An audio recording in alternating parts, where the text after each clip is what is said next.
বিসমিল্লাহির রহমানির রহিম। আমি নাহিদ সুলতানা, সহযোগী অধ্যাপক, ইসলামের ইতিহাস ও সংস্কৃতি বিভাগ, ঢাকা কলেজ, ঢাকা। আজ 12/1/2021 অনার্স চতুর্থ বর্ষের ছাত্রদের সাথে অনলাইনে ক্লাস নেওয়ার জন্য সংযুক্ত হয়েছি। সুপ্রিয় ছাত্ররা, সবাইকে আসসালামু আলাইকুম। আশা করি তোমরা ভালো আছো। ইতিপূর্বে তোমাদের সাথে আমরা অনেকগুলো ক্লাসে পাঠদান করেছি। চতুর্থ বর্ষের ছাত্ররা, আজকে তোমাদের সাথে আলোচনার বিষয় বাইতুল মাল কি। আমরা ইতিপূর্বে তোমাদের সাথে ইসলামের অর্থনৈতিক ইতিহাস থেকে ইসলামের অর্থনৈতিক ইতিহাসে বিভিন্ন পর্যায়, রাজস্ব, জাকাত, ব্যাংকিং ব্যবস্থা, সুদ, মুনাফা ইত্যাদি বিষয় আলোচনা করেছি। আমাদের আলোচনার বিষয়বস্তু আজকে বাইতুল মাল। বাইতুল মাল একটি আরবি পরিভাষা। এর বাইতুল অংশের অর্থ হলো ঘর বা কার্যালয় বা সভাকক্ষ। পরিভাষাটির শেষ অংশ অর্থাৎ মাল, সম্পদ, টাকা পয়সা, ধন সম্পত্তি বা দ্রব্য সামগ্রী ইত্যাদি বোঝায়। সাধারণ বিবেচনায় তাই বাইতুল মাল অর্থ হল ধন সম্পত্তি, দ্রব্য সামগ্রী প্রভৃতি। সাধারণ বিবেচনায় তাই বাইতুল মাল অর্থ হল সম্পদের ঘর, টাকা পয়সার কক্ষ, ধন ভাণ্ডার বা কোষাগার।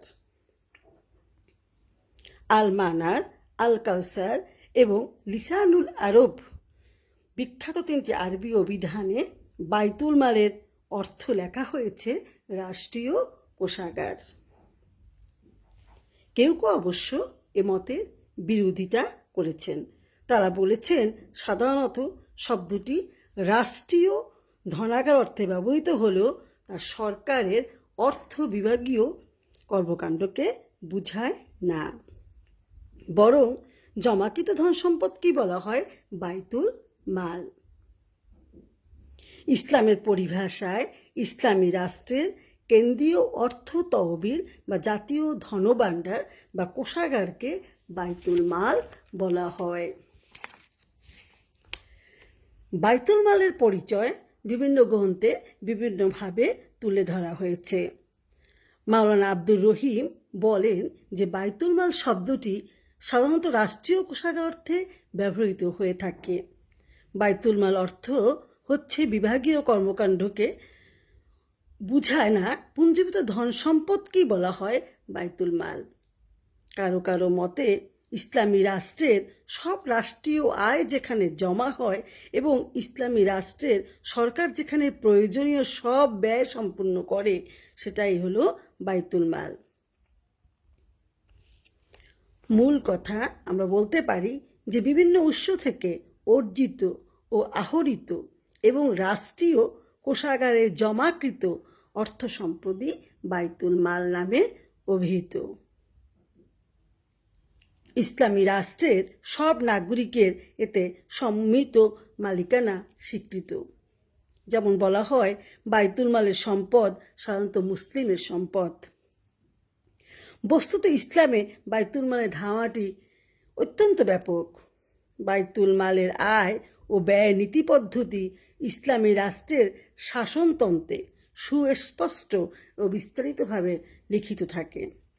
উক্ত নীতি ও পদ্ধতির আলোকে বিস্তারিত নীতিমালা নির্ধারক ও কর্মপদ্ধতি গ্রহণের দায়িত্ব রাষ্ট্রপ্রধান ও মজলিসের শুরার সদস্যদের উপর ন্যস্ত থাকে।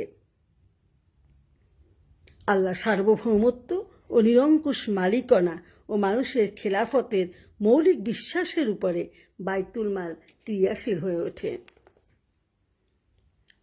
বাইতুল মালের উৎপত্তির পিছনে কিছু কারণ ছিল।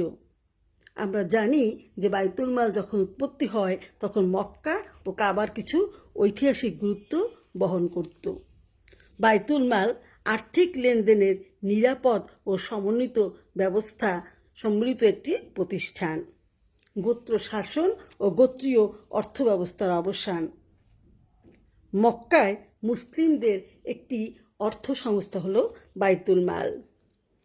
622 খ্রিস্টাব্দে রাসূলুল্লাহ সাল্লাল্লাহু আলাইহি ওয়াসাল্লাম তার অনুসারী মুসলিমদের নিয়ে ইয়াসরিবে, যাকে বলা হতো মদিনা, সেখানে হিজরতের পর বাইতুল মাল প্রতিষ্ঠার যথেষ্ট সম্ভাবনা ও সুযোগ তৈরি হয়। মহানবী সাল্লাল্লাহু আলাইহি ওয়াসাল্লামের সব শ্রেণী মানুষের মধ্যে আঞ্চলিক ও জাতীয়তাবোধ সৃষ্টি করেন। এর ভিত্তিতে মদিনার স্বাধীনতা, নিরাপত্তা, সমৃদ্ধি ও কল্যাণ নিশ্চিত করার জন্য তিনি একটি সম্মিলিত সহযোগিতা সনদ এবং শাসনতন্ত্র প্রণয়ন করেন। ইতিহাসে এ সনদ মদিনা সনদ নামে পরিচিত। মদিনা সনদের স্বাক্ষরের মাধ্যমেই মদিনা ও এর আয়তভুক্ত অঞ্চল এমন একটি রাষ্ট্র হিসেবে যাত্রা শুরু করে, তেমনি একটি স্বতন্ত্র অর্থ প্রশাসনও ক্রিয়াশীল হয়ে ওঠে।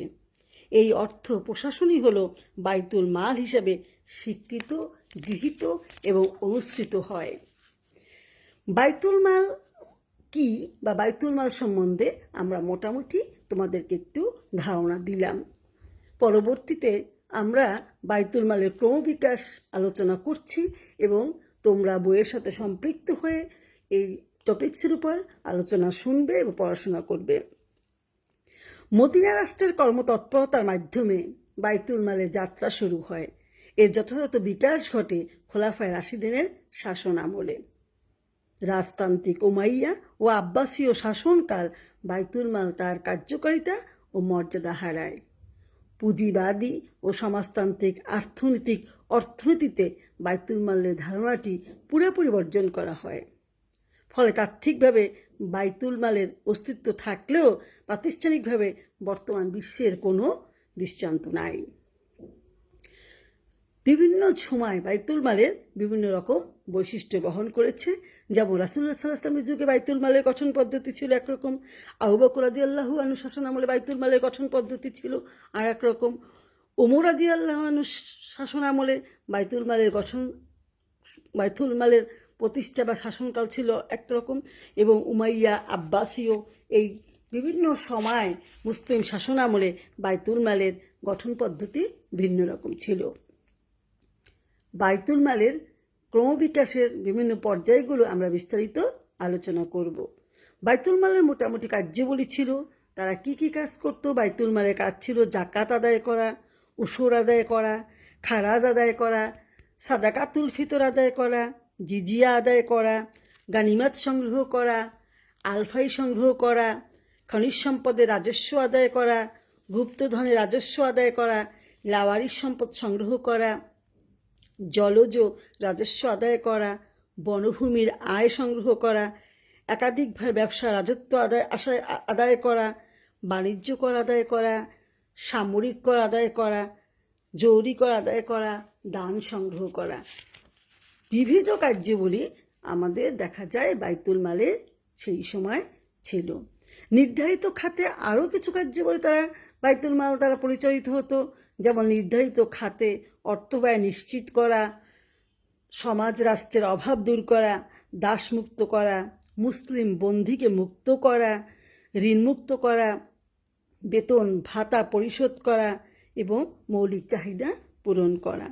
আমরা দেখতে পাই যে বাইতুল মাল ইসলামী রাষ্ট্রের এমন একটি প্রতিষ্ঠান যা শুধু অর্থ সংগ্রহ জমা রাখত না, পারিবারিক, সামাজিক, রাষ্ট্রীয়, অর্থনৈতিক ক্ষেত্রে বিরাট ভূমিকা রাখত। তো আমরা বাইতুল মাল কি, বাইতুল মালের গঠন পদ্ধতি, বাইতুল মালের ক্রমবিকাশ কার্যাবলী তোমাদের সাথে আলোচনা করার চেষ্টা করছি। পরবর্তীতে আমরা বাইতুল মালের ক্রমবিকাশ সম্বন্ধে আলোচনা করব এবং বাইতুল মালের সাথে আধুনিক বা রাষ্ট্রীয় ব্যাংকের তুলনামূলক পার্থক্য আলোচনা করব। আশা করি তোমরা আমাদের আলোচনাগুলো মনোযোগ সহকারে শুনছো, বইয়ের সাথে সম্পৃক্ত আছো। করোনাকালীন সময় অতিক্রান্ত হলে আমরা ক্লাসে ফিরে আসব, ক্লাসে পাঠদান করব। ততদিনে তোমরা আমাদের সাথে অনলাইনে সংযুক্ত থেকে পড়াশোনা করো। সুপ্রিয় ছাত্ররা, আশা করি তোমরা ভালো থাকবে। আসসালামু আলাইকুম।